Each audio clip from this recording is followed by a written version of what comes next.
यत्र त्रिशर्दोनिषा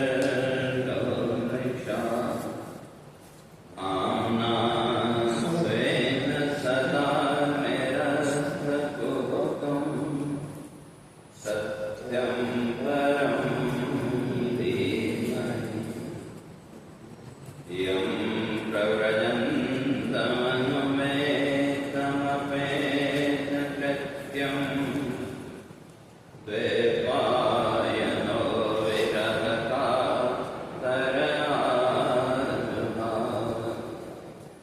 पुत्रेति तन्मयतया तरवो विनेदु तं सर्वभूतहृदयं मुनिमानतोऽस्मि तं सर्वभूतहृदयं मुनिमानतोऽस्मि।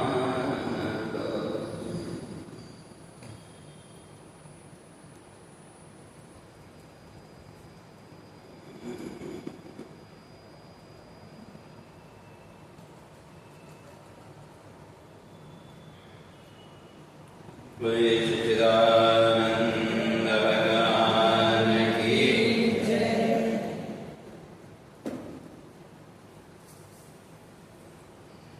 तो विचार कर रहा है राजा परीक्षित को श्राप मिला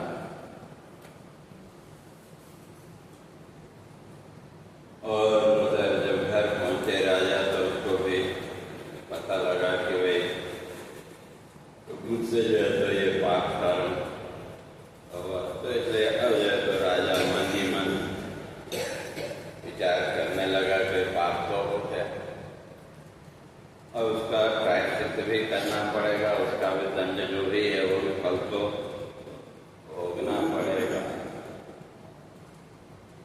और तो वहाँ वो विचार करता है कि भाई ये जो मेरा पाप है तो ये तो कैसा है, इससे तो मेरा सारा वैभव, सारा जितना भी राज्य आदि है ये कहने का तो कोट पाप तो सब और नष्ट हो जाएगा।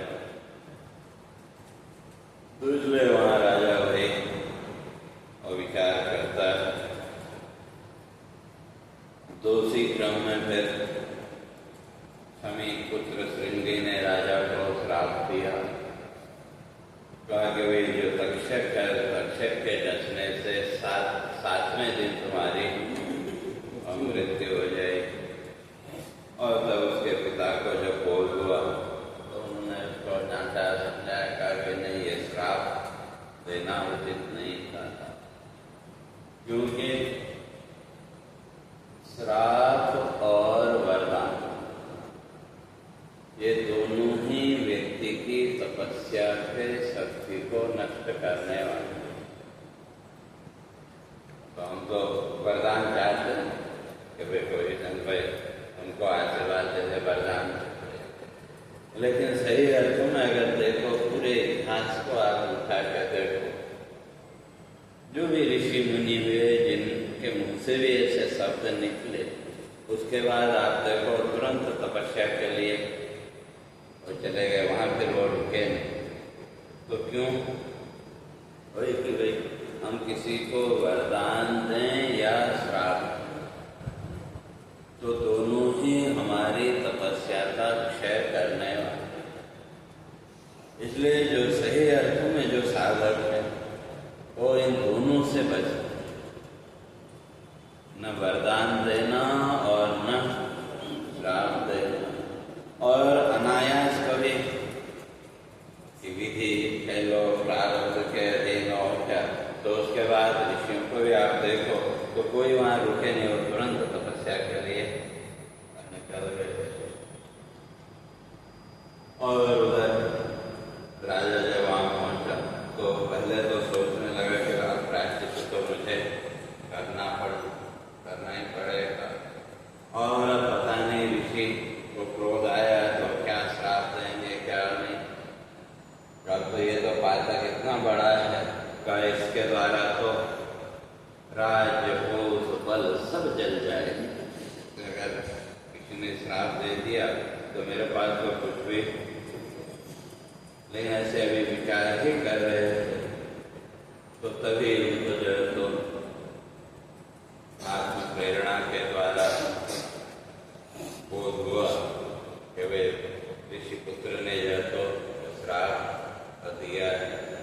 और पुराणों में हर जगह थोड़ा थोड़ा कहीं कहीं कथाओं में थोड़ा बहुत अंतर है। तो पुराणों में कहीं कहीं ये भी है कि जब समीप को पता चला पुत्र के श्राप का तो वो स्वयं राजा को बताने के लिए हो गए कि वे ऐसा ऐसा मेरे पुत्र ने तुझको श्राप दिया का मैं इसको लौटा तो नहीं सकता, मतलब राजा को सचेत करने के लिए। और जैसे ही उस श्राप का पता लगा तो जो राजा ने उसने क्या निश्चय किया कि अब मृत्यु तो निश्चित हो गया, तो समय भी निश्चित हो गया, तो इसलिए वो गंगा किनारे जाके गए और अनशन कर कि भाई अब यहाँ से उठना नहीं है। वह गंगा किनारे बैठ के गंगा के जल का पान करना। और उधर जैसे ही राजाओं को ऋषियों को पता लगा, क्यों उस घटना के बारे में तो ऋषि पहले से जानते थे, क्योंकि जन्म के समय ऋषियों ने उसके जीवन में क्या क्या होगा वो सब वर्णन। और जैसे ही पता लगा कि राजा को जो श्राप था वो मिल गया और परीक्षित गंगा किनारे बैठे और ऋषि ये जानते थे कि वे अब वहाँ जो तो सुखदेव जी इसको ज्ञान देंगे, तो उस ज्ञान को प्राप्त करने की दृष्टि से जितने भी ऋषि मुनि थे वो भी जहाँ राजा बैठा था वहाँ पहुँच गए। और जब ऋषि मुनि वहाँ आए तो राजा ने सबको प्रणाम किया, कहा कि भाई ये मेरा बड़ा सौभाग्य है कि भाई जीवन के अंतिम समय में ऋषियों का दर्शन मुझको मिल रहा है। कहा इससे बड़ी कृपा और क्या हो, इससे बड़ा सौभाग्य और क्या हो। कहते ये भी सौभाग्य क्यों? कहा सामान्यतया तो जो ऋषि मुनि का उनकी सेवा का जो अधिकार है, सेवा करने का अधिकार हर एक व्यक्ति को नहीं मिलता, उसके लिए भी अधिकारी होना चाहिए तभी हो। और फिर कहीं जीवन में पाप कर्म हो गया तो अधिकारी होते हुए भी उस पाप कर्म के द्वारा का जो राजा लोग हैं वो उस अधिकार को खो देते हैं। लेकिन सब ऋषि मुनि मेरे पास आए हैं तो इसका अर्थ जीवन में पाप कर्म हुआ, लेकिन फिर भी वे मुझे उनकी सेवा का तो अवसर अब मिलेगा। तो इसलिए राजा परीक्षित वहाँ से कहते हैं का धन्य भाग ईश्वर, ऋषि मेरे तो बड़ा सौभाग्य और ये भगवान की कृपा ही है, क्योंकि जिस अधिकार को राजा लोग अपने पाप के द्वारा खो देते हैं, लेकिन मेरे जीवन में तो पाप होने पर भी मुझे वो अधिकार मिल रहा है, इसलिए मैं बड़ा भाग्यशाली हूँ। तो इसलिए तो कहा कि ऋषि मुनि जब आ गए यहाँ तो कहा मुझे किस बात का भय, जब सारे ऋषि मुनि यहाँ मुझे दर्शन देने जीवन के अंतिम क्षण में आए तो कहा मुझे किस बात का भय। तो इसलिए अब मुझे नहीं मृत्यु का भय, अब मुझे मृत्यु का भी भय। और भले अब 7 दिन के बाद अगर अभी आकर के भी तक्षक डस ले तो कहा मुझे उससे भी अब कुछ लेना देना, क्योंकि ये कृपा मेरे ऊपर ऋषियों की। तो इसलिए कहता है सभी ऋषियों से राजा प्रार्थना करता है, मैं आप सबको नमस्कार करते हुए आपसे एक प्रार्थना करता हूँ, शीश झुकाकर करूं नमन में, करता विप्रवर यही पुकार। तो क्या बाद में जो भी है जो, लेकिन आगे के लिए मैं क्या? प्रभु अनुराग हो मन में। मेरे मन में ईश्वर के प्रति जो अनुराग है, ईश्वर के प्रति जो भक्ति का भाव है, वो यदि मिले जन्म बारम। अगर ठीक है, ये तो जैसे जीवन बीता बीत गया, लेकिन आगे अगर जन्म भी लेना पड़ा तो आप इतनी कृपा करें कि मेरे हृदय में हमेशा परमात्मा का चिंतन बना रहे और समत्व में भी रहे जीवन में। और मेरे जीवन में मित्रता और समता का भाव है, मेरे ऊपर ये कृपा हो। और इस तरह से प्रार्थना करके गंगा के दक्षिण तट पर परीक्षित जो है तो अपना आसन लगा के बैठ गए। और उधर ऋषियों ने भी, देवगणों ने भी उनका समर्थन किया। तो तब वहाँ ऋषिगण जो परीक्षित को संबोधित करते हैं, कहा कि भाई ये जो तुम कर्म कर रहे हो ये तुम्हारे कुल के अनुरूप, क्यों तुम्हारे पितामह आदि तो उनको भी जब काल का ज्ञान हुआ तो वे सब राजपाट छोड़ के वे चले गए स्वर्गारोहण के लिए।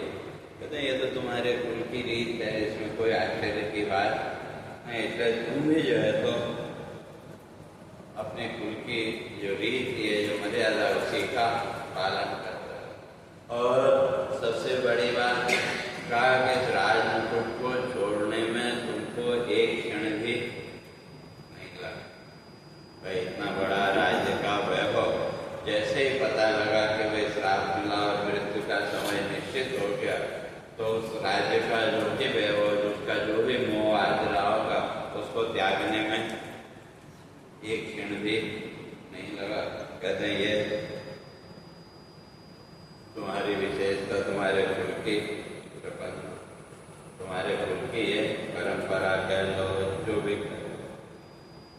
तो इसलिए ऋषिगण कहते हैं राजन चिंता नहीं करो, हम तुम्हारे साथ में।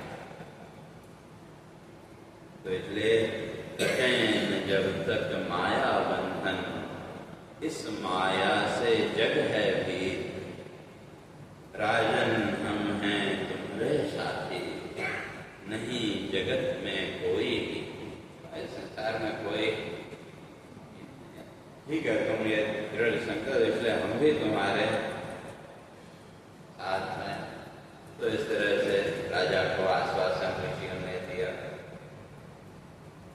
तो तब वहाँ राजा कहता है कि भगवान जब आप लोग आए हो तो थोड़ा सत्संग भी हो जाए।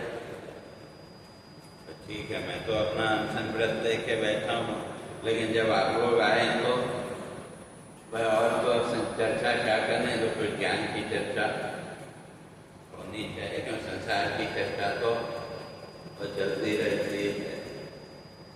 तो इसलिए वहाँ से राजा ऋषियों से वहाँ प्रश्न करता है, कहीं मुझे जो है तो आप लोग ये समझाए कि क्या है जीव का कर्म जगत में, कैसे मृतक है पुण्य फल पाता, निश्चय कहें सब मिलकर मुझको, धर्म कर्म के मर्म विज्ञान। आप सब जितने भी ऋषि हैं सब कैसे हैं, धर्म और कर्म के रहस्य को आप जानने वाले हैं। इसलिए जीव का इस संसार में कर्म क्या होना चाहिए और कैसा होना चाहिए का उसका वर्णन आप करें। और वो जो पुण्य फल है, वो जो शरीर तो यहाँ छूट गया, तो वो मृतक प्राणी को फिर वो पुण्य का फल या पाप का फल वो कैसे मिलता है, वो सब आप मुझे बताएं। तो इस तरह से अभी वार्तालाप चल ही रहा था। तो उसी समय वहाँ सुखदेव जी प्रकट हुए, सुखदेव जी पहुँचे।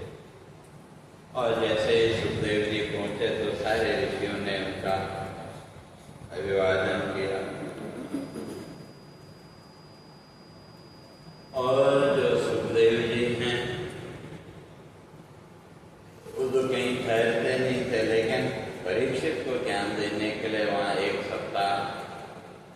पूर्व के।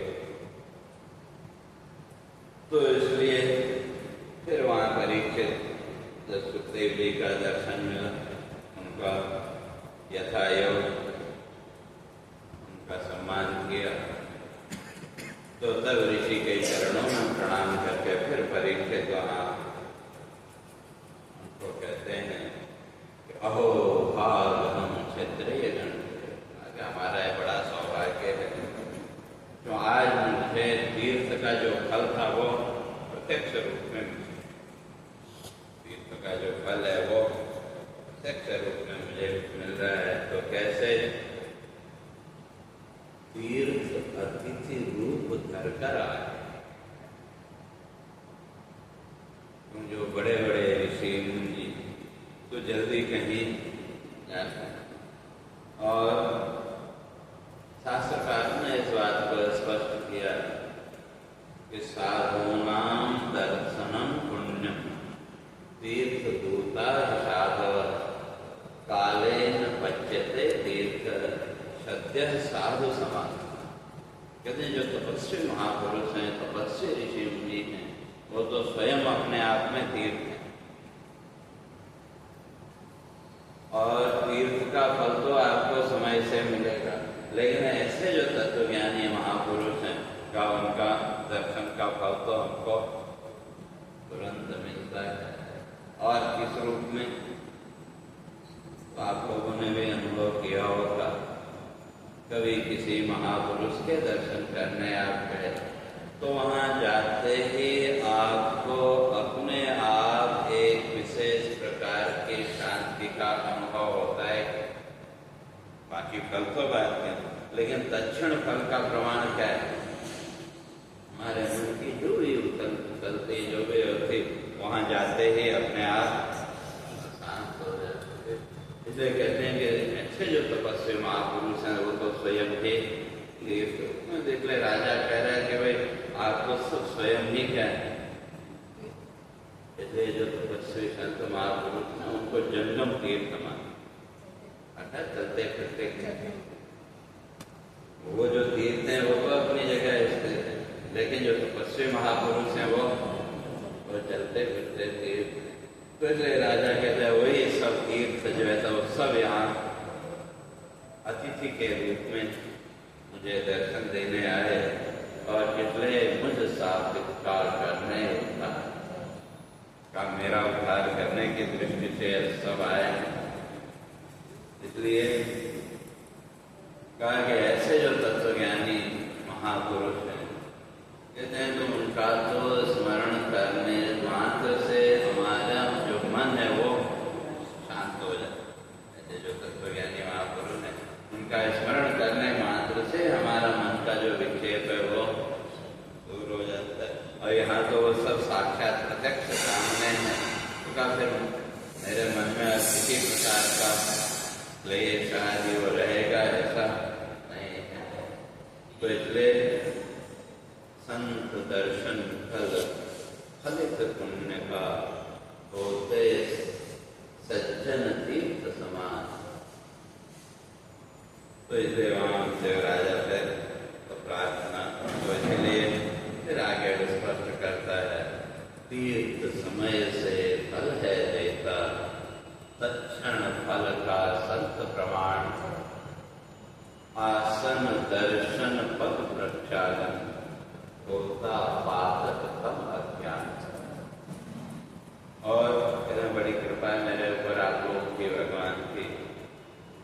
अंत समय ऋषि दर्शन पाता, प्रभु कृपा का यह वरदान, करता प्रश्न हे योगिना। कहते कि हे आप सब योगी हैं, आत्मज्ञ हैं, तो इसलिए मैं आपसे प्रश्न करता हूँ। तो क्या प्रश्न किया फिर कृष्ण ने? करता प्रश्न हे योगिन आत्मन, मनुष्य कर्म का दो विज्ञान। मनुष्य का जो कर्म है वो कैसा होना चाहिए, और कैसे सिद्धि मनुज है पाता, कैसे होगा मृत्यु का ज्ञान। त्याग श्रवण जप तप चिंतन किस, क्या त्याग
प्रथम स्कंद ही हो रहा।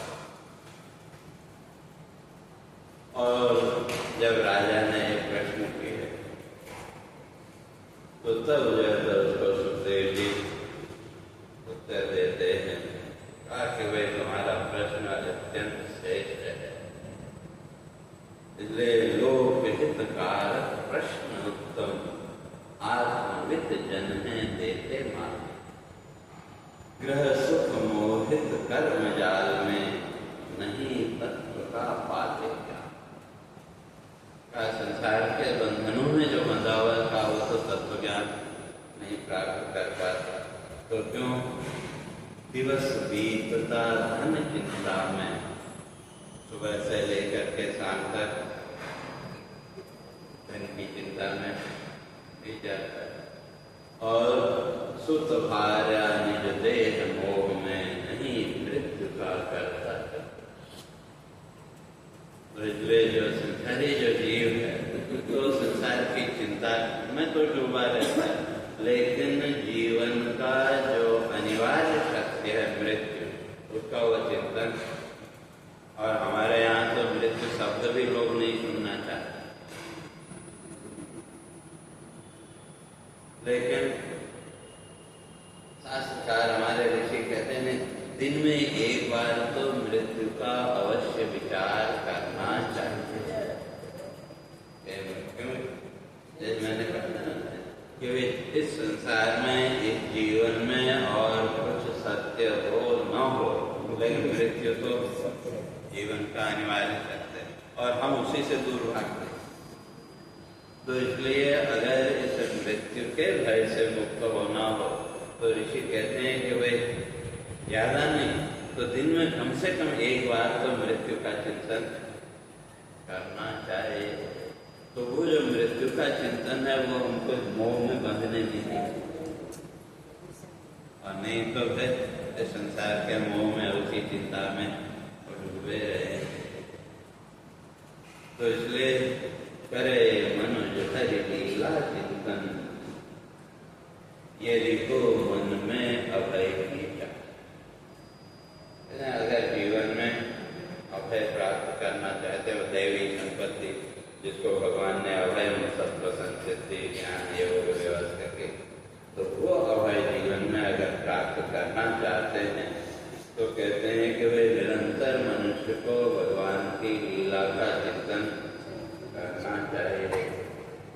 और जन्म का लाभ भी यही, क्योंकि जीवन का जो भी सुख दुख भोग है वो तो पशु के जीवन में भी है, हमारे जीवन में भी। भले उसके लिए हम चिंतन करें या न करें, जो हमारे जीवन का भोग है वो तो आएगा। जैसे दुख के लिए कोई प्रयास करता है, लेकिन बिना प्रयास के भी दुख जीवन में आता है।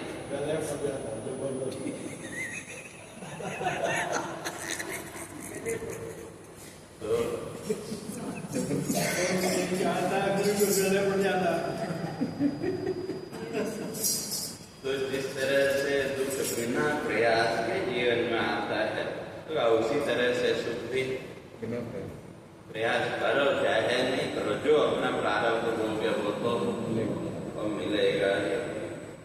तो इसलिए मनुष्य जीवन का जो लाभ है, कहते हैं वो कितना हम उस परमात्मा की लीलाओं का, परमात्मा के गुणों का चिंतन कर पाते हैं, तो वही मनुष्य जीवन का लाभ है। तो इसलिए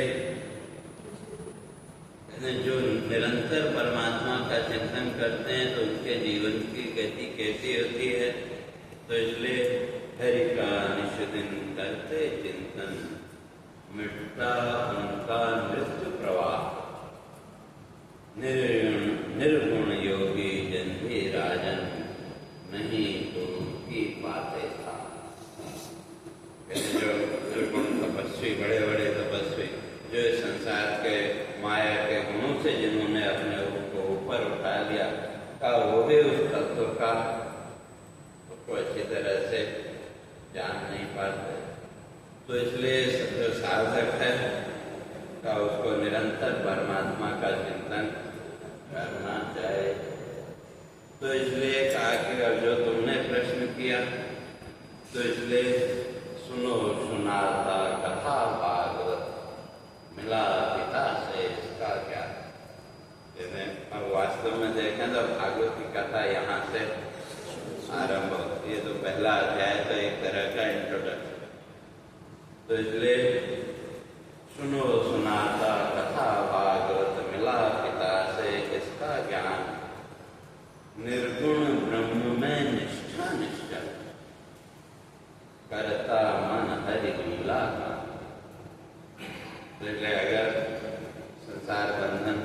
को होना हो तो जो निष्ठा है उस परमात्मा के प्रति निर्गुण ब्रह्म में निष्ठा होनी चाहिए।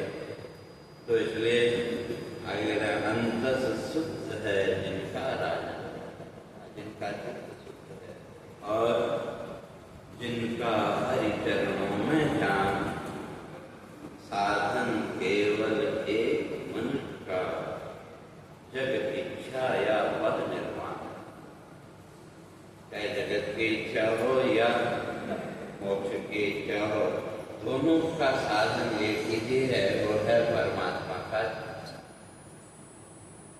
तो भगवान ने स्पष्ट कर दिया कि ये यथा माम प्रपद्यन्ते, का जो जिस भाव से मेरे सामने आएगा मैं उस भाव से उसके सामने। तो अगर जगत की इच्छा है तो वो भी पूरी करने वाला वही परमात्मा, और अगर निर्वाण या मोक्ष की इच्छा है तो उसको भी पूरा करने वाला वो परमात्मा ही। तो इसलिए साधन केवल एक मनुष्य का जगत इच्छा या पद निर्वाण। कहा कि अब तुम्हारे पास तो अभी भी 7 दिन है, क्योंकि जब खट्वांग पता लगा कि भाई अब 2 घड़ी की आयु शेष है, केवल 1 मुहूर्त शेष है, का उसी समय उन्होंने सब राजपाट त्याग करके वो परमात्मा के चिंतन में लीन हो गए। भाई तुम्हारे पास तो अभी 7 दिन है, तो इसलिए करो पारलौकिक कर्म विधा। तो इसलिए कहा गया वो परलोक के लिए जो कर्म करना है वो तुम करो। तो क्या है वो कर्म? वैराग्य शस्त्र से काटो ममता का, जो संसार की जो ममता है उसको तुम, तो किससे? वैराग्य शस्त्र से काटो ममता, मृत्यु सम्मुख हो तब निर्भय। जैसे ही मृत्यु का बोध है सबके लिए, कोई जैसे ही मृत्यु का बोध, और वो बोध तो हो ही जाता है। क्योंकि अगर देखें तो जैसे ही हमारा शरीर शिथिल पड़ने लगा तो मृत्यु का बोध धीरे धीरे स्पष्ट होने लगता है, क्योंकि अब तो, लेकिन फिर भी जब तक शरीर चला तब तक ध्यान वहाँ नहीं जाता, लेकिन ज्यादा ही जब वो हो गया तो इसलिए तो कहते हैं जब मृत्यु का बोध हो तो जो साधक है उसको क्या करना चाहिए? वैराग्य शस्त्र से काटो और त्यागो धैर्य संग्रह मोह दो, मन में हो प्रणव का निश्चय। तो इसलिए और उस समय कुछ नहीं कर सकते तो क्या करो? तो का ओंकार की साधना, क्योंकि जो ओम है, ओंकार का जो उच्चारण है, मन को शांत करने का सबसे सरल अगर कोई उपाय है तो वो ओंकार। इसलिए पंचदशी में स्पष्ट किया कि दीर्घ प्रणव उच्चार्य मनोराज्यम विधि। तो प्रणव का जितना दीर्घ उच्चारण करोगे तो उतना ही मन के राज्य को जीतने में सफलता मिलेगी। मन के विक्षेप को अगर शांत करना है तो उसके लिए प्रणव का उच्चार, और पहले बुद्धि सारथी बल का लेकर करो समझ जो मन भी है। तो इसलिए वहाँ फिर बुद्धि का आश्रय लेकर के जो मन की वृत्तियां उनको धीरे धीरे जो साधक है वो शांत करे। तो तब वहाँ पे राजा परीक्षित से प्रश्न करते हैं कि ये तो विधि ठीक है, सुनते हुए पहले भी मैंने ये सब साधना विधि आदि सब सुनी, ऐसा करो ये करो वो करो। तो तब वहाँ वो प्रश्न करता है कहा कि ये जितनी साधनाएं हैं, ये जितनी स्थितियाँ हैं, या स्वरूप साधना, आत्म साधना जिसको हम कहते हैं, का कैसे मन का मैल मिटा, ये मन को कैसे शुद्ध करेगी, मैं पहले वो जानना चाहता हूँ। तो तब वहाँ जो है तो सुखदेव जी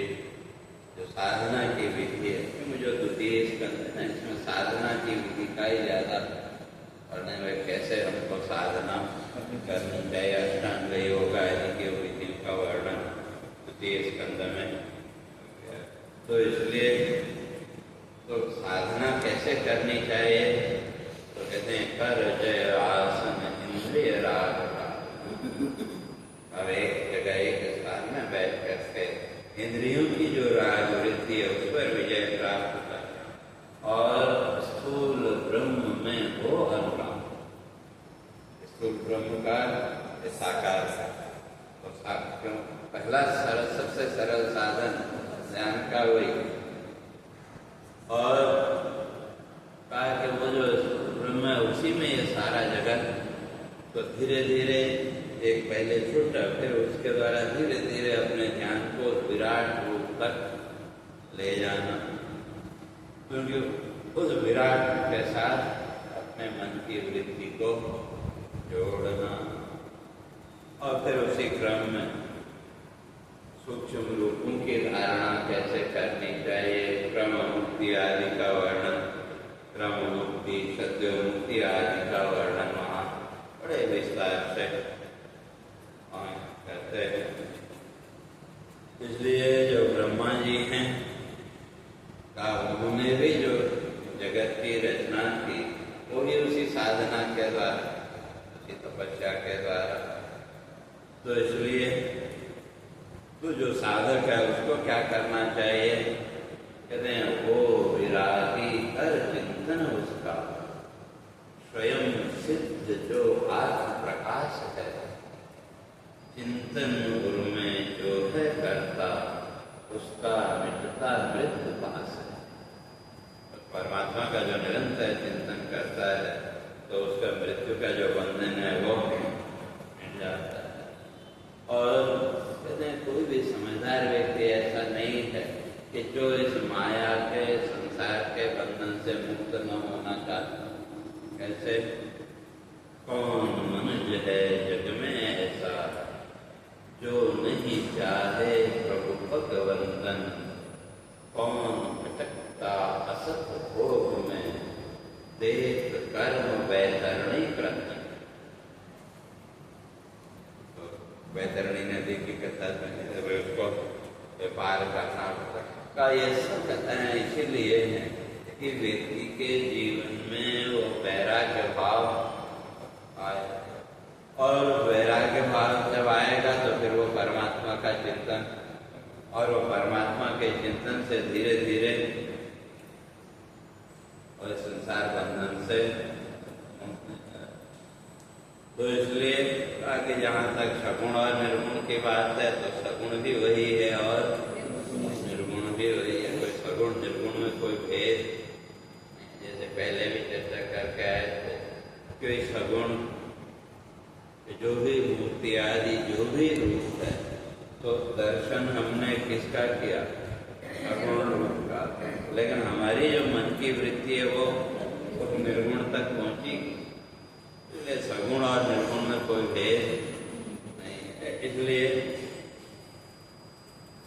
तो चाहो जब संसार का त्याग करना चाहो, इसलिए जब चाहो इस जग को तजना, अब जब वो संसार त्यागने का जब समय आ जाए तो तब इंद्रिय जय का करो उपाय, अपने इंद्रियों पर विजय प्राप्त करने का उपाय करो।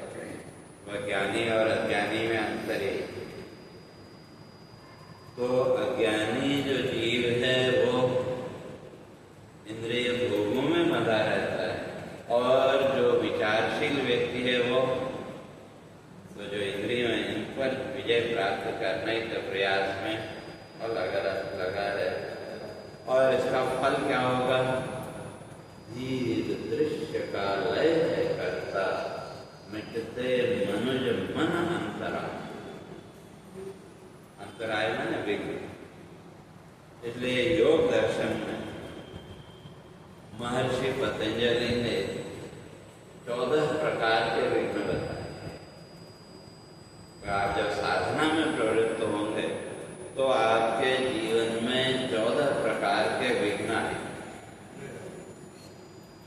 और उसमें 9 मुख्य हैं और 5 उनके सहयोगी। तो दोनों मिला के 14 प्रकार के विघ्न। और इन विघ्नों का कारण कहते हैं ये इंद्रियां। तो इसलिए जिसने इस इंद्रिय शक्ति को जय करने का प्रयास किया तो वो धीरे धीरे उन विघ्नों से भी अपने को ऊपर उठाए।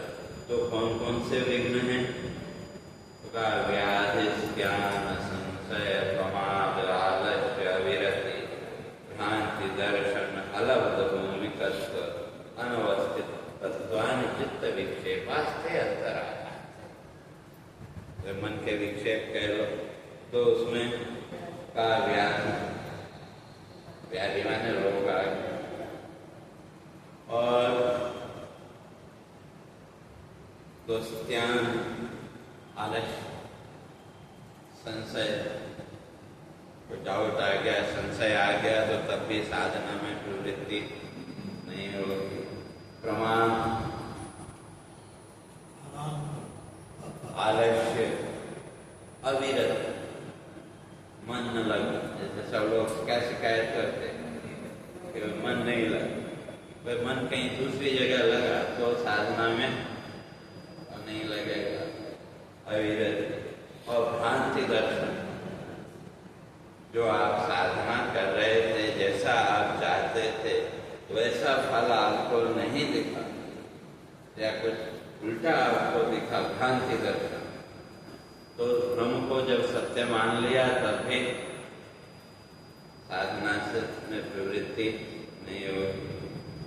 और अलब्ध भूमिका, तो उसका अर्थ है कि भाई जिसके लिए आप साधना कर रहे थे, कार्य कर रहे थे, वैसा फल आपको सामने नहीं मिला। अरे छोड़ो, क्या कर, ऐसा भाव आता है कई बार, भाई इतने दिन किया तो अब क्या कर। तो अलब्ध भूमिका और अनवस्थित का मन का अव्यवस्थित रहना। तो ये जितने भी कारण बताए, तो इन सबका कारण हमारा इंद्रिय राग। ये जो भी विघ्न जीवन में आए, तो इन विघ्नों का जो अगर आधार है तो वो क्या है? इंद्रिय राग। और 5 इनके सहयोगी हैं का दुख, दौर, मनुष्य, अंग मेजयत्व, श्वास प्रश्वास, विक्षेप, सब का दुख, दुख का भाव। और दौर मनुष्य, किसी के प्रति द्वेष भाव अगर है, या साधना में आप बैठे तो उस समय वो द्वेष भाव आ गया तो वहां भी आपकी साधना नहीं। और अंग में अंगों का कांपना, कई लोगों को वो कंपवायु को बोलते हैं, वो शिकायत होती है, तो वो हो जाए तो भी वो साधना में वो स्थिरता नहीं आ सकती है। और श्वास प्रश्वास, तो ये 5, क्योंकि श्वास प्रश्वास भी क्या है? वो भी विघ्न कारण।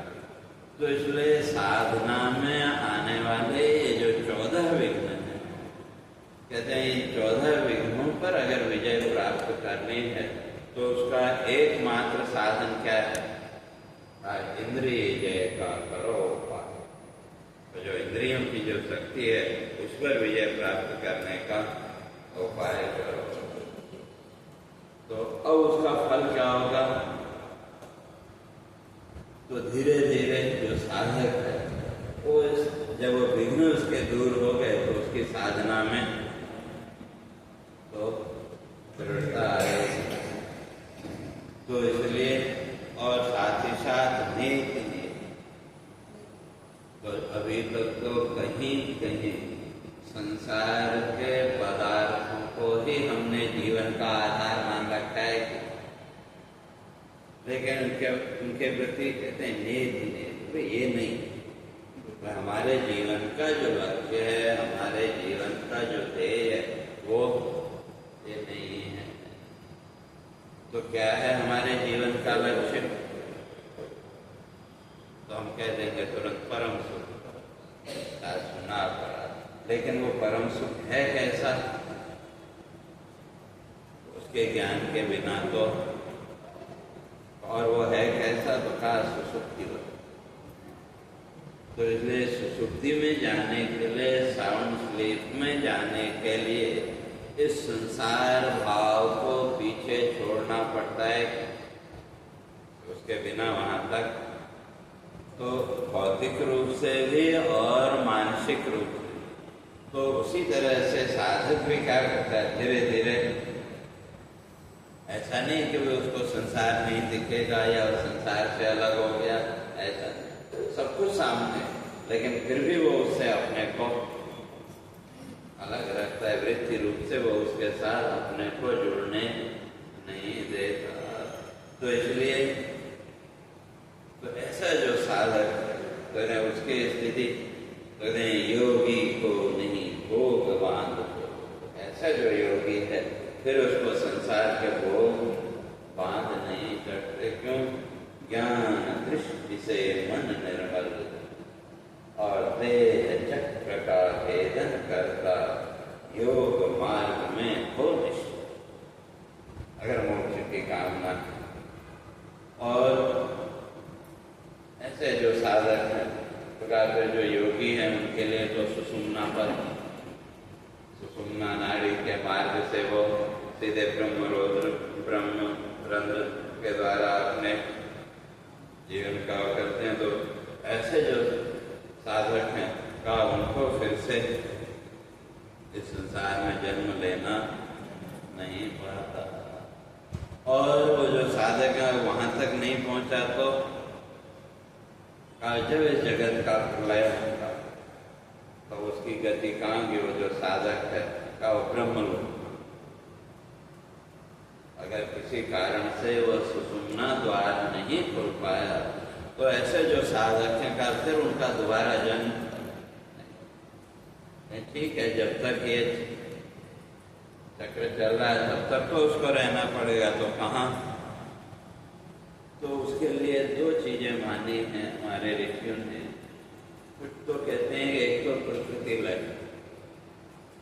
या फिर जो देव स्वर्ग है वहां, और देव स्वर्ग सप्तवय देव स्वर्ग, 7 देव स्वर्ग और 2 मर्त्य स्वर्ग, जहाँ बार बार जन्म मृत्यु है वो कितने? 2, और 7 देव स्वर्ग। और देव स्वर्ग में भी 2 भेद, तो 3 सूर्य मंडल से ऊपर और 3 सूर्य मंडल से नीचे। इसलिए ऋषियों ने वो करना है, द्वालो पुरुषो लोके सूर्य मंडल भेदिनो परिव्राज योग युक्त रणे चारु। ये जो सूर्य मंडल है उसका भेदन तो केवल 2 ही व्यक्ति कर सकते। तो कौन? का परिव्राज योग युक्त, योग युक्त सन्यासी, और का युद्ध में जो सामने से जिसको मृत्यु मिली, ये 2 जो है तो सूर्य मंडल का भेदन कर सकते हैं। तो सूर्य मंडल का भेदन करके वो देव स्वर्ग में उसका निवास कब तक रहेगा? कल्प पर्यंत। और जब फिर प्रलय होगा तो वहां से वो ब्रह्मलोक, और सूर्य मंडल से नीचे जिनकी गति है उनके लिए तो फिर ये बार बार जन्म मृत्यु का जो चक्र है ये चलता रहेगा। तो इसलिए देवलोक से नीचे जो है वो मर्त्य स्वर्ग। तो 2 तो है कि बार बार जन्म मृत्यु, और दूसरा जिसको हम स्वर्ग मानते हैं कि वे स्वर्ग में गए कुछ देर तक वहां रहे, वो भी वो देव स्वर्ग है, लेकिन वो उससे थोड़ा हुआ। तो इसलिए कहते हैं कि वे उसको फिर सिद्धेश्वर सम जीवन मिलता आयु ब्रह्म की बात। फिर वो ब्रह्मलोक में भी काया सिद्ध की तरह उसको वो जीवन मिलेगा। कितनी देर के लिए? जितनी उस ब्रह्म की आयु, ब्रह्मा की आयु के बराबर उसको आयु। लेकिन वहां पर ये संसार के सुख दुख भोग आदि वो नहीं रहे। तो फिर उसी क्रम में तो इसलिए कहते हैं कि वे का फिर साधन सबसे अच्छा क्या जो कारण है, साधन कौन सा इसका? तो इसलिए कहते हैं भक्ति मिले हरि की जिससे, भक्ति मिले हरि की जिससे, साधन तो है वह ही हितकर ज्ञान धर्म यही है जो सही। धर्म या साधन जो भी है का श्रेष्ठ वही है जिसके द्वारा हमारे जीवन में ईश्वर की भक्ति है। फिर उसके बाद अलग अलग कामनाओं को लेकर के जो लोग उपासना करते हैं तो उसका वहाँ वर्णन किया। वे जो लौकिक कामनाएं हैं तो किस इच्छा से किस देवता की उपासना करनी चाहिए तो वो सारा वर्णन किया। तो वो उपासना विधि वहाँ बताए। तो फिर जो है तो राजा वहाँ फिर से प्रश्न करता है। तो इस तरह से सुखदेव जी से जब उपदेश सुना तो निश्चय तो परीक्षित का पहले से ही था और वो निश्चय उसका दृढ़ हो गया। और तब वहाँ पर परीक्षित प्रश्न करता है कि वे आपके वचन इतने मधुर इतने प्रभावशाली हैं कि इनको सुनकर के मेरे मन का जो अज्ञान है वो दूर होता है। तो इसलिए मेरे मन में अब जिज्ञासा भी उत्पन्न हुई। जब मन का जो विक्षेप है वो दूर हो रहा है तो और जानने की जिज्ञासा। क्यों? जब तक आपके मन में विक्षेप है तो तब तक जानने की जिज्ञासा। और अगर मन शांत है तो कुछ नया जानने की समझने की इच्छा पैदा होती है। तो ये परीक्षित भी कहता है। इसलिए सत्य समीपी सुन वचन मिटता मन का तम अज्ञान। और मैं क्या जानना चाहता हूँ? जानो जग जीवन सृजन कैसे रचता है भगवान। इस जगत को भगवान ने कैसे रचा मैं वो जानना चाहता हूँ। क्योंकि उस भगवान की जो लीला है का उसको देख करके तो ब्रह्मा आदि भी मोहित हो जाते हैं, वो भी उसका पार नहीं पाते। इसलिए कहा कि वे जो ज्ञानी लोग हैं वो तो क्या कहते हैं, उस ब्रह्म तत्व के अतिरिक्त और तो चाहिए। तो कहा फिर स्वयं से कैसे क्रीड़ा करते कि वो स्वयं अपने आप से कैसे क्रीड़ा करता है। तो उसका उत्तर महर्षि वेदव्यास जी देंगे रासलीला के प्रसंग में। कहा जैसे बच्चा दर्पण में अपनी छवि देख करके अपने साथ ही क्रीड़ा करता है, उसी तरह से ईश्वर भी क्रीड़ा करता है। तो प्रश्न यहाँ परीक्षित वही करते हैं। कहा कि स्वयं अपने आप से कैसे वो क्रीड़ा करता है और फिर उसका लय कैसे कर देता है। और का इस जगत की रचना करने के लिए उसने किसका आश्रय लिया, किसका आश्रय लेकर के जगत की रचना कर। और रचना करने में कितनी देर लगी? भुवन चतुर्दश क्षण में रचना। जो 14 भुवन है इनकी रचना करने में उसको एक क्षण लगता है और उसका लय करने में भी एक क्षण ही लगता है। और फिर आगे प्रश्न करते हैं तो एक अनेक अनेक एक से कैसे होता है साकार। शब्द ब्रह्म के ज्ञाता ईश्वर मिटे संशय यह करो। तो कहा कि आज यह सब मेरे संशयों को दूर कर। तो जब राजा ने प्रश्न किए तो अब भगवान सुखदेव अब यहाँ से अपनी कथा को आरंभ कर।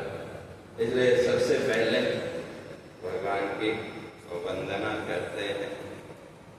तो ये पेपर है तो आप लोग ले लो तो साथ में।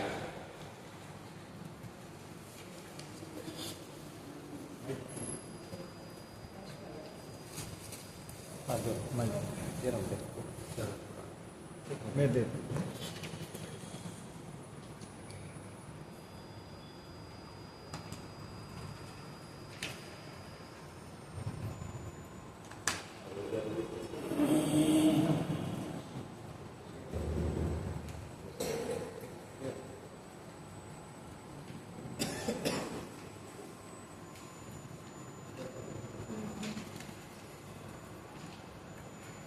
और इसकी जो तर्ज है अच्युतम केशवम राम नारायण कोई दर्द।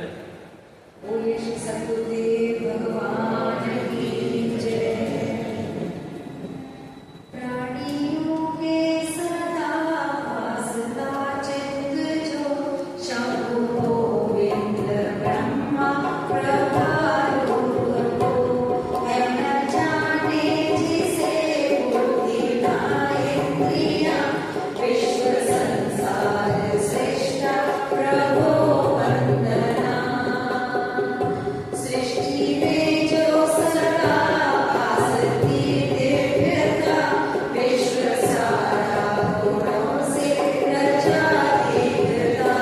भक्त वाचा सदा पूर्ण जो है करे कष्ट पीड़ा व्यथा जन्म की हो हरे।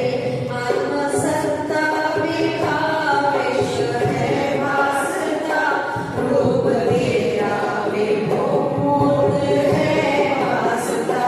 जो नहीं भाव हो भक्ति का चित्त में वो नहीं देख पाते तुझे चित्त में। रूप जो कृष्ण का है यहाँ वासता वो अनादि करता है सदा सत्य सा है सदा नित्य आलोक आभा प्रभा। सच्चिदानंद आत्मा स्वसत्ता विभा। वंदना रूप पूजा करे ईश की पाप संताप सारे मिटे जीव के। मूढ़ अज्ञान पापी सभी जातियां दूर होके सभी कष्ट बीमारियां। साधना व्यर्थ श्रद्धा बिना है यहाँ कर्म श्रद्धा बिना व्यर्थ सारे वहाँ। त्याग दे जो सदा मोह संसार को है सदा जानते तत्व साकार को। मंत्र वेदा मनस्वी सदाचार से जान लेते सदा भाव विस्तार से। मान कल्याण का मान निर्वाण का पार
सुखदेव जी भगवान की वंदना करते हैं।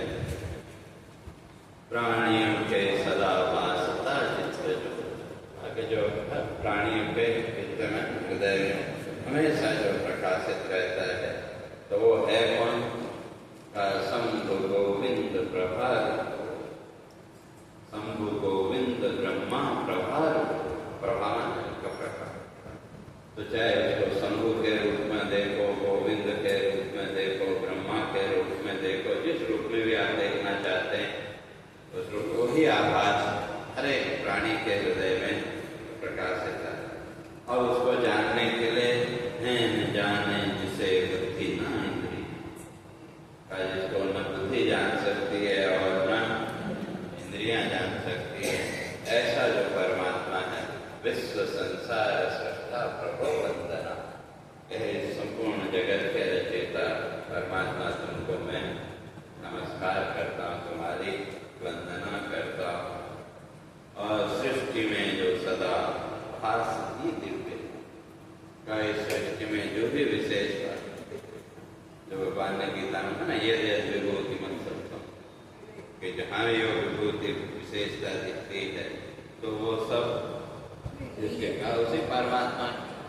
और ये सारा जो संसार है इसकी रचना विश्व सारा रचा गुणों से देख का, माया के जो तीनों गुण है उसके द्वारा इस संसार की रचना है। और वो जो परमात्मा है भक्त वांछा सदा पूर्ण जो है,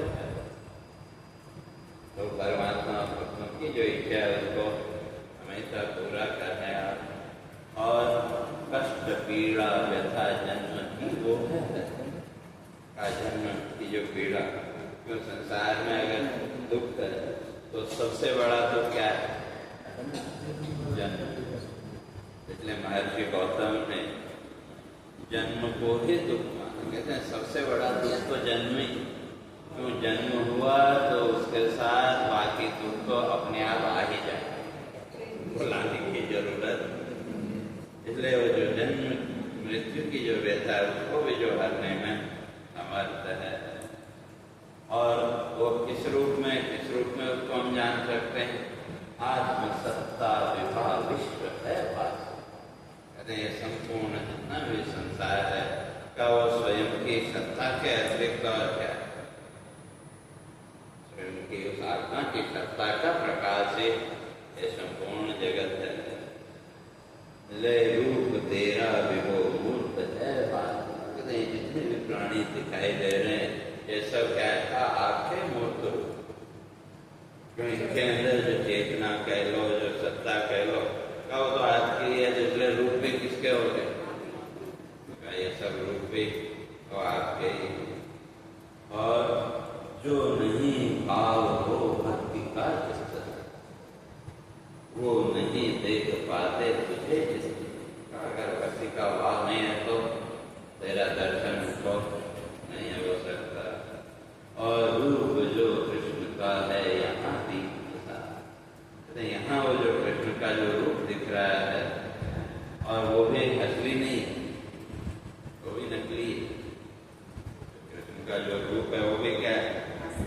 तो भाषा वो भी नकली। इसलिए बना दिखता है सदा सत्य, लेकिन लगता कैसा है? सत्यता ही लगता है।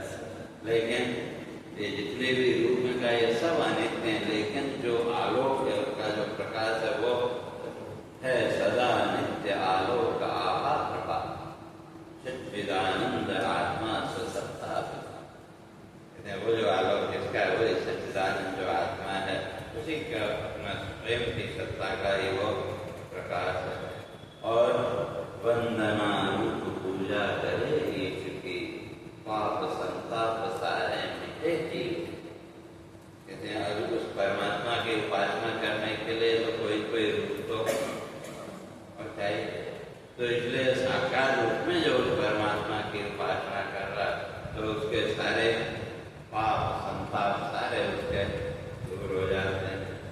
और केवल ये नहीं कि वे वो उपासना में कोई विशिष्ट जाति विशेष का अधिकार है, ऐसा नहीं। तो इसलिए मूढ़ अज्ञान सभी जाति जो भी है, अगर वो परमात्मा का चिंतन करते हैं तो दूर होते सभी कष्ट बीमारी। तो संसार ही अपने आप में रोग, तो इसलिए सारे उनके कष्ट आदि उससे दूर हो जाएंगे। और उसके लिए श्रद्धा भी होनी चाहिए। साधना व्यर्थ श्रद्धा बिना है यहाँ, कर्म श्रद्धा बिना व्यर्थ सारे वहाँ। कहते श्रद्धा के बिना चाहे वो साधना हो चाहे कर्म हो उसका कोई फल नहीं है। और त्यागते जो सदा मोह संसार को हैं सदा जानते तत्व साकार। जो इस संसार के मोह को त्याग देते हैं तो वो तत्व को साकार रूप में तो जान लेते हैं। और बड़े बड़े जो योगी हैं वो कैसे जानते हैं?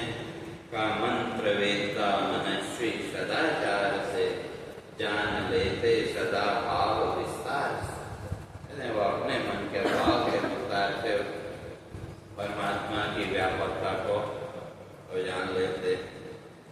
और तो यही है तो एकमात्र रास्ता कल्याण का। इसलिए मार्ग कल्याण का, मार्ग निर्माण का, पाद पद्मांग आलोक है प्राण। यही निर्माण का, मोक्ष का भी मार्ग यही है और कल्याण का मार्ग भी यही है। और ये जितना भी प्राण का प्रसार जो संसार दिख रहा है कहते हैं उसका आधार भी उसी परमात्मा, उसी की सत्ता का वो विस्तार है। अभक्त के चित्त में दीप्त होता सदा, ज्ञानियों का स्वात्मा सदा पास। तो इसलिए भक्त के चित्त में स्वसत्ता रूप से वो जो तत्व है वो अपने आप प्रकट होता है। और उसके लिए कठोपनिषद में भी स्पष्ट कर दिया कि भाई जैसी हमारी निष्ठा होगी उस निष्ठा के अनुसार वो आत्मा स्वयं अपने आप को प्रकट करे। तो इसलिए देवता भी करें ध्यान जो आपका, देखते रूप आश्चर्य से काल। देवता भी जब ध्यान करते हैं तो आपको किस रूप में देखते हैं? काल रूप में। आश्चर्यपूर्वक आपको देखते हैं। और आप कौन है? आप दाता फलों के सदा सर्वदा। जो भी फल है उन फलों के दाता आप ही हैं। और आप ही यज्ञ करता रचेता सदा। यज्ञ करने वाले भी आप और उसके विधि विधान की रचना करने वाले भी वो आप ही। और आप भरता विभो विश्व माया प्रजा। ये संसार की जितनी भी प्रजा है इसका भरण पोषण करने वाले भी वो आप ही। आप से मोद आनंद आभा प्रभा। जीवन में प्रसन्नता उल्लास आनंद जो भी है वो आपके बिना संभव नहीं है। और जो भी साधना ध्यान आदि का तो उसका ध्येय क्या होना चाहिए? ध्यान की साधना सुवृद्धि माना। जो भी हम ध्यान आदि करें तो उसके कामना क्या होनी चाहिए? हमारी जो बुद्धि है वो शुद्ध हो। ध्यान की साधना सुवृद्धि कामना तत्व आत्मा भी हो आपकी चाह। तो कहते हैं मेरे जो साधना है उसका तो एक ही उद्देश्य है कि वे बुद्धि शुद्ध हो और आपका दर्शन मुझे मिले। और जो ज्ञानी लोग हैं काल के अलग अलग रूपों का वर्णन करते हैं। रूप को हैं बताते स्वनिष्ठा प्रभाव, मुक्ति सोपान दाता स्वसत्ता। आपके रूप को ज्ञानी लोग अपनी अपनी बुद्धि के अनुसार कि परमात्मा ऐसा है, परमात्मा ऐसा है होता है, क्योंकि यथार्थ स्वरूप का वर्णन तो संभव ही नहीं है। लेकिन अपने अपने हमारे बुद्धि के अनुसार आपका वर्णन करते हैं। लेकिन आप वास्तव में क्या है? मुक्ति सोपान दाता स्वसत्ता। आप स्वसत्ता के बोध से स्वयं के ज्ञान के द्वारा सोपान में सीढ़ी, तो मुक्ति की सीढ़ी बताने वाले आप ऐसा मुक्ति मार्ग बताने वाले आप ही हैं। और जब सृष्टि हुई तो उस समय सबसे पहले तो इसलिए सृष्टि के काल में ज्ञान वागीश्वर कहते हैं, बिना ज्ञान के तो कुछ हो नहीं। और उस ज्ञान की तो अधिष्ठात्री जो देवी है वो कौन? सरस्वती, वागीश्वरी में सरस्वती। तो इसलिए सृष्टि के काल में ज्ञान वागीश्वर का, सृष्टि के काल में सबसे पहले ज्ञान की अधिष्ठात्री देवी प्रकट हुई थी। तो कहाँ? दीप्त ब्रह्मा का भास कामेश्वर। और वो जो ज्ञान की अधिष्ठात्री देवी है वही सभी कामनाओं को पूर्ण करने वाली, इसलिए ब्रह्मा जी के मुख से सबसे पहले वो प्रकट हुई। और जहाँ तक संसार की बात है तो सृष्टि के भूत पांचों रचे देह काया नशा। ये जो शरीर है, इस शरीर की जो रचना है वो किससे हुई? 5 भूत। और एक क्या है? नशा। शरीर को सत्य नहीं कह सकते। और इस शरीर में वो वही ब्रह्म तत्व जीव भाव में आकर के क्या हो गया? जीव सोता यहाँ दीप्त होती तृषा। तो जीव जो तो यहाँ आके सो जाता है, और जब वो सो गया तो क्या फिर संसार की तृष्णाएं प्रकट हुई। और जब वो जीव जाग गया तो जीव का जागने का स्वयं जागने स्वस्वरूप का वो। इसलिए 5 कर्मेंद्रियां, 5 ज्ञानेन्द्रियां, प्राण 5 रचे चित्त चिंगारी। जितना भी संसार है तो ये 5 ज्ञानेन्द्रिय, 5 कर्मेंद्रिय और 5 प्राण, इनके संस्कारों के अतिरिक्त संसार और क्या? तो ये क्या करते हैं? संसार की चिंगारियों को रचने वाले ये 5 प्राण, 5 ज्ञानेन्द्रिय, 5 कर्मेंद्रिय। और इसलिए संत वाणी करे नित्य अर्चना। जो संत लोग हैं, जो महापुरुष हैं, वो नित्य उस परमात्मा का ही चिंतन करते हैं। ऐसा हो जो परमात्मा के साथ विश्व संसार सृष्टा प्रभो वंदना। ये संपूर्ण जगत के रचयिता तुमको हम नमस्कार करते हैं।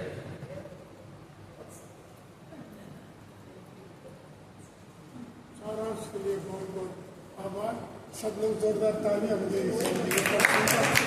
कहने को तो गा लिया, मगर उसको समझने का था जो थोड़ा कुछ भी तो। अपने एक संत थे, वो बोलते थे वे ताली बजाते तो सब उड़ाते। कई लोग कोई अच्छी बात सुने तो हम तुरंत ताली बजाते हैं। तो एक संत थे, वो कहते थे वे ताली बजा तो इसका आपने कुछ समझा नहीं, केवल उसके शब्दों का आपने आनंद लिया, लेकिन उसका जो रहस्य है उसको आपने समझा नहीं। तो इसलिए तो तब आगे स्तुति की भगवान की। तो अब जैसे सुखदेव जी परीक्षित को कहते हैं कि मैं अब तुमको ब्रह्मा जी और नारद जी का जो संवाद हुआ था, जो तुमने प्रश्न किया ये सृष्टि कैसे हुई, कहते उस सृष्टि के बारे में नारद जी ने ब्रह्मा जी से जो प्रश्न किया था, मैं वो संवाद तुमको तुम्हारे प्रश्न के उत्तर के रूप में सुनाता हूँ। तो जो नारद जी हैं वो ब्रह्मा जी के पास पहुंचे, नमस्कार किया। तो कहते हैं कि वे आप ब्रह्मा जी को सृष्टि का प्रथम मानते हैं, तो नारद जी भी कहते हैं कि हमारे सामने तो आप ही, लेकिन मैं भी देखता हूँ कि आप ही तो तपस्या करते हैं, तो इसलिए लोग तो आपको ही सृष्टिकर्ता मानते हैं। तो और आप वैसे देखें तो क्या तुम ही संपूर्ण जगत के, चराचर जगत के जीवन आधार। और नारद जी कहते हैं मुझे जो है तो आत्म तत्व का बोध भी आप ही दो। तो इसलिए वहाँ वो प्रश्न करते हैं नारद जी कि लक्षण जग का क्या है भगवंत।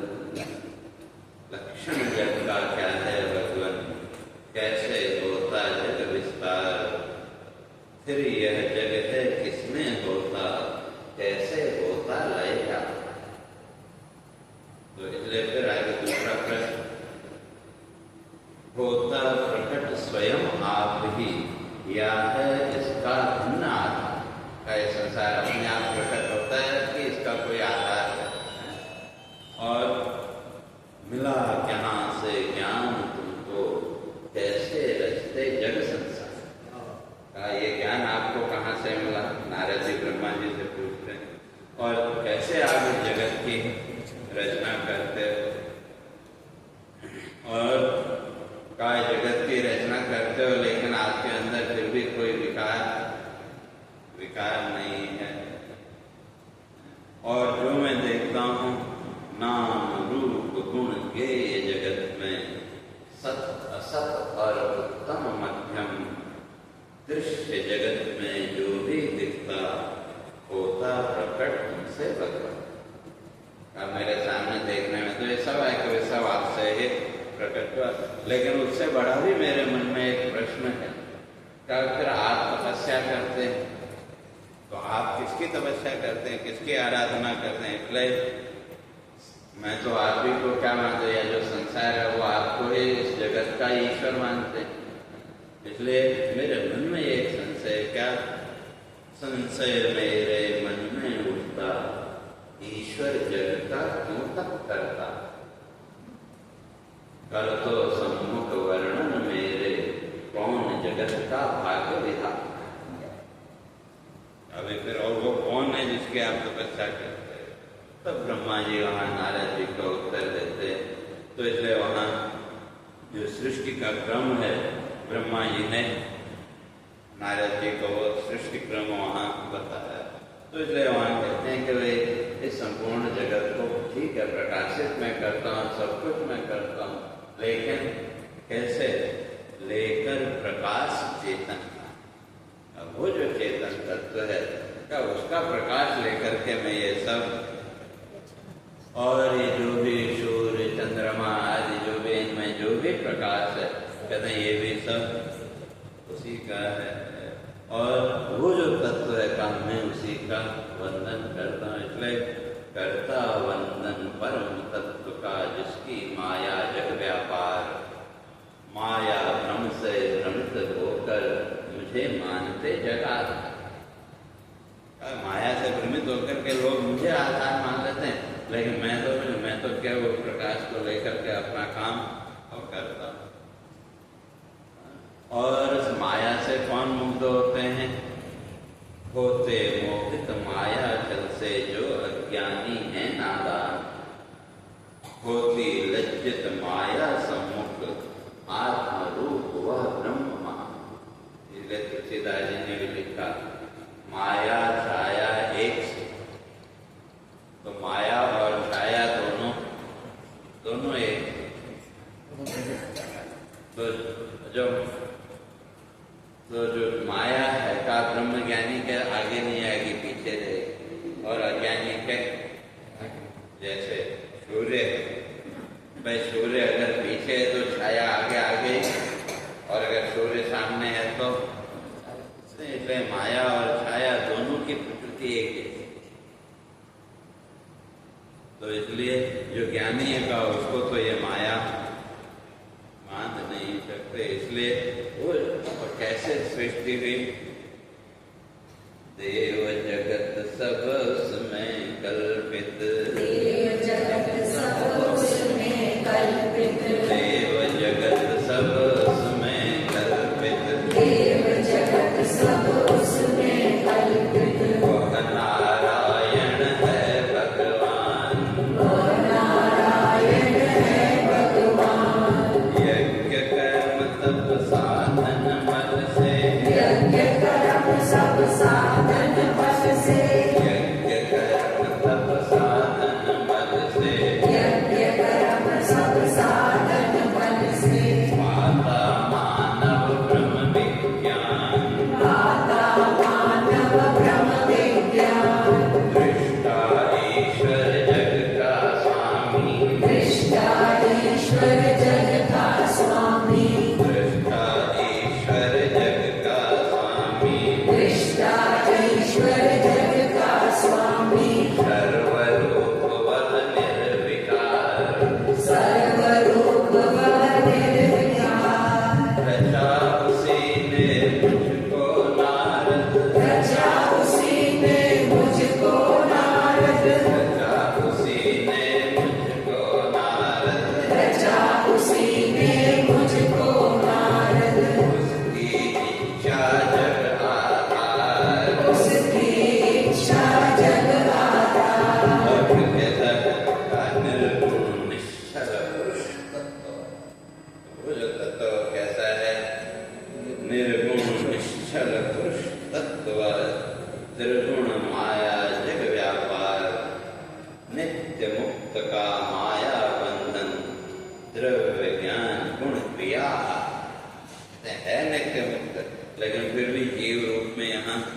माया के बंधन में तो कैसे का द्रव्य, ज्ञान, गुण और क्रिया, तो इन चार के द्वारा फिर वो जो है तो क्या हो गया, माया के बंधन में बंध गया था।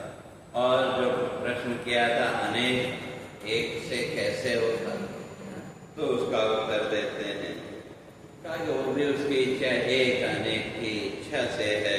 रस्ता त्रिगुण जग व्यापार, शोभित त्रिगुण आत्मशक्ति से करते प्रकट नश्वर संसार। जब ये जो सृष्टि है वो कैसे हुई, तो जो प्रकृति के जो तीनों गुण सत्व, रज और तम, तो इन तीनों गुणों की जो साम्यावस्था है उसका नाम प्रकृति का तीनों गुणों की साम्यावस्था जो भी उसका एक संतुलन परमात्मा की दृष्टि में होगा।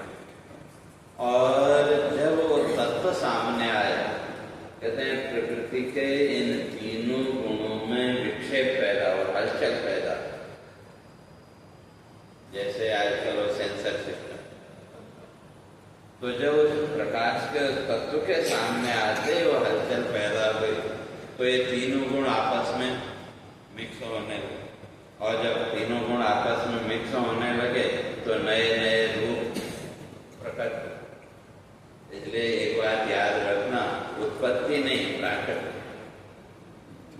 जैसे मैंने पहले भी कहा कि घर में आप कई बार मिक्स दाल बनाते हैं तो उसकी मात्रा आप बदलो, जो दालें मिक्स कर रहे हैं, तो हर बार आपको एक नया स्वाद मिलेगा कि, लेकिन नया क्या है,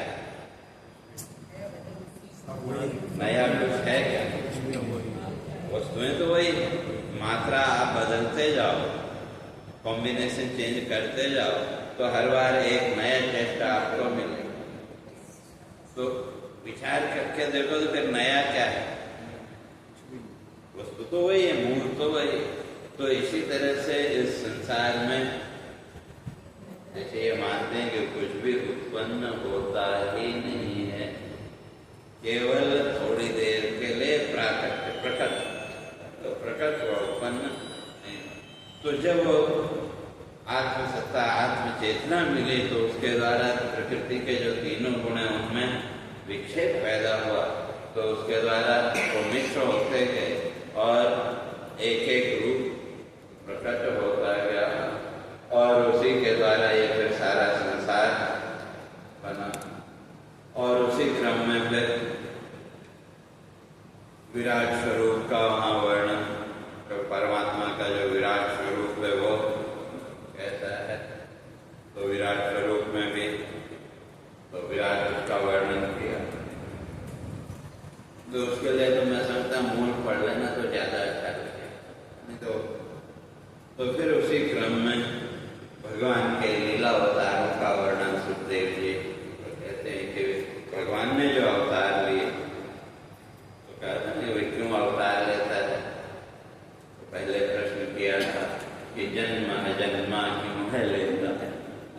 यहाँ प्रश्न किया था मानव क्यों है बना भगवान, भगवान मनुष्य के रूप में क्यों, तो उसको अवतार लेने की जरूरत क्या थी। तो वो जो अवतार है, तो वो अवतार जो भगवान ने धारण किए, और पहले भी इस बात को स्पष्ट करके आए, कहीं भी किसी भी पुराण में एक साथ 24 अवतारों का वर्णन नहीं है, और क्रम भी सब में अलग अलग है। तो इसलिए जो अवतार है उनमें तो अवतार तो आप लोगों को तो इसलिए उद्धार धरा का करने को वराह प्रथम था जगवता, तो पृथ्वी का उद्धार करने के लिए वराह रूप में, और फिर जल के भीतर युद्ध हुआ तो उसका भी भगवान ने उतार किया, संहार किया। और दूसरा ऋषि आकृति के गर्भ से प्रकट यज्ञ रूप सुयज्ञ नाम, और तीसरा कर्दम देवभूति के से प्रकट कपिल रूप में। तो इसलिए तो सांख्य का उपदेश मान दिया। और चौथा जो अवतार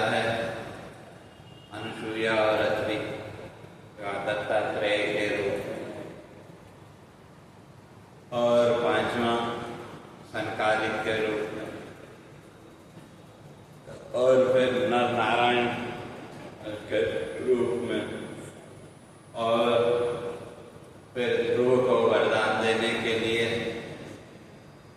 हरि रूप में भगवान प्रकट हुए, और उसके बाद पृथु रूप में, ऋषभ रूप में, और फिर हयशीर्ष या हयग्रीव या हयशीर्ष एक ही है उस रूप में, और मत्स्य रूप में, कच्छप रूप में, नरसिंह रूप में, और गजेंद्र की रक्षा करने के लिए नारायण रूप में, और उसके बाद वामन रूप में, फिर समुद्र मंथन के समय धन्वंतरी और मोहिनी रूप में भगवान प्रकट हुए, और मर्यादा पालन का पाठ बताने के लिए भगवान राम के रूप में, और फिर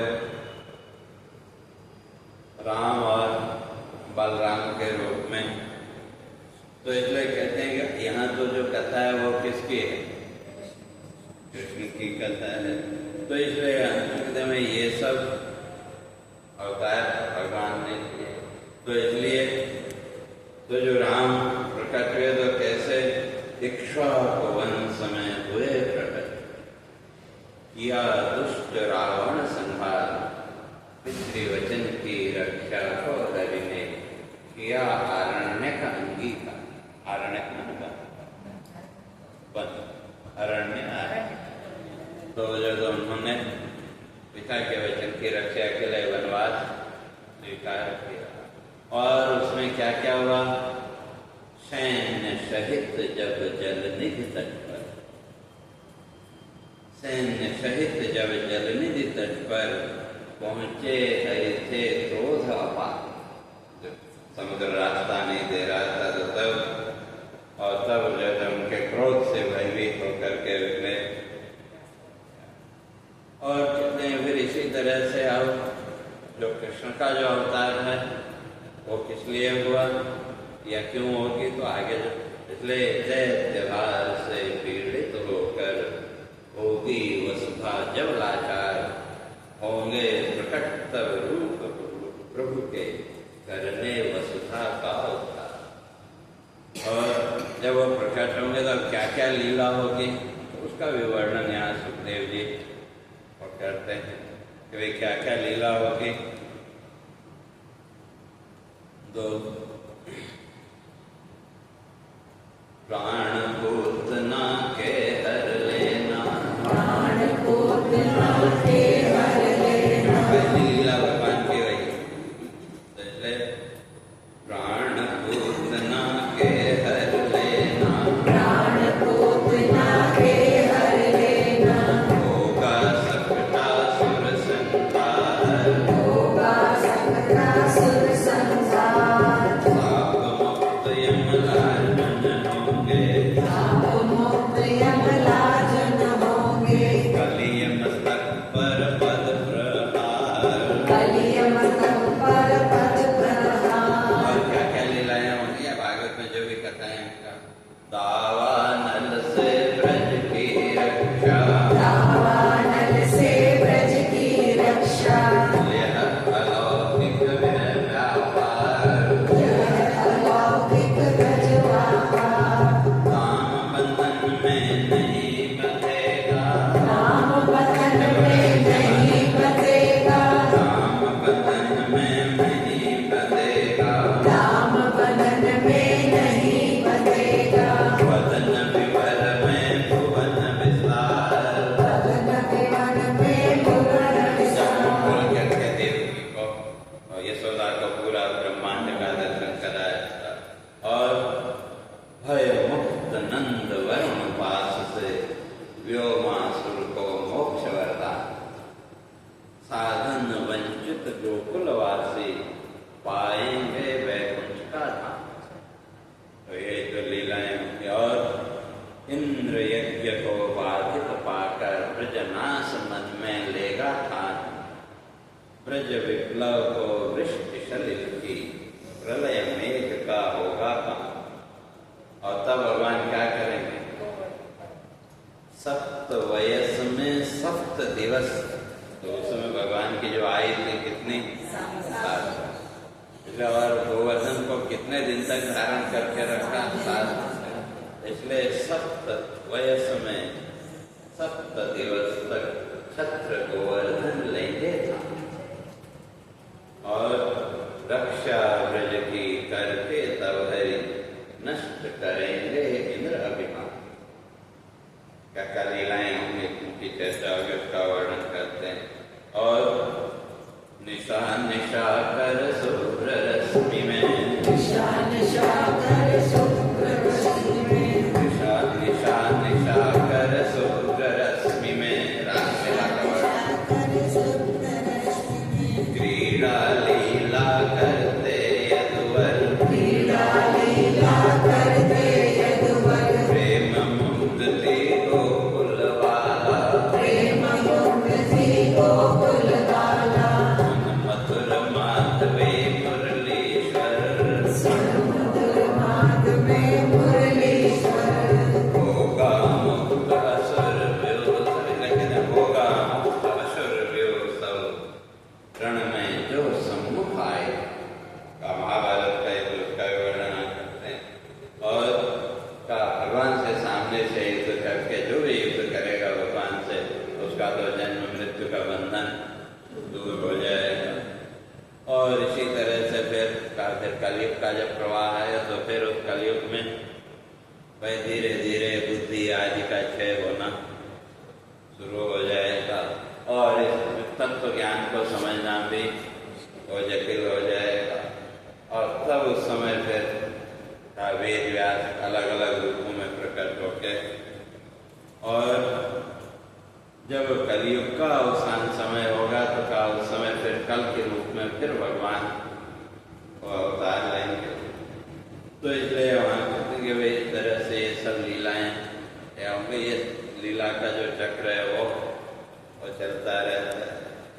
तो इसलिए वहाँ आगे फिर ब्रह्मा जी नारद जी को स्पष्ट करते हैं कि वे उस परमात्मा का वर्णन कर पाए तो ऐसा तो कोई इस संसार में और है नहीं। तो क्यों नहीं मनुज है जग में ऐसा, नहीं मनुज है जग में ऐसा, महिमा का जो करे बखान, महिमा का जो करे बखान, लगी मेघ से धरा कांपने, लगी वेग से धरा कांपने, लगी मेघ से धरा कांपने, लगी वेग से धरा कांपने, प्रकटा हरि का रूप महान, प्रकटा हरि का रूप महान, सनकादिक हैं ऋषिगण सारे, सनकादिक है ऋषिगण सारे, सनकादिक हैं ऋषिगण सारे, सनकादिक है ऋषिगण सारे, नहीं गुणों का पाते ज्ञान, नहीं गुणों का पाते ज्ञान, करता जो है सर्व समर्पण, करता जो है सर्व समर्पण, करता जो है सर्व समर्पण, करता जो है सर्व समर्पण, वह है पाता आत्म ज्ञान। वह है पाता आत्म ज्ञान, वो जो तत्व कैसा है का सद सद भिन्न शुद्ध तत्व, नहीं माया मल दोष विकार, अभय प्रशांत रूप वर्णन में नहीं शब्द का है अधिकार, का शब्द के द्वारा उसका वर्णन करना संभव नहीं है। इसलिए तो वो जो तत्व और कैसा है, ब्रह्म रूप वह पद पुरुषोत्तम, ब्रह्म रूप वह पद पुरुषोत्तम, ब्रह्म रूप वह पद पुरुषोत्तम, ब्रह्म रूप वह पद पुरुषोत्तम, सज्जन करते नित है ध्यान, सज्जन करते नित है ध्यान, करता प्रेरित कर्म योग में, करता प्रेरित कर्म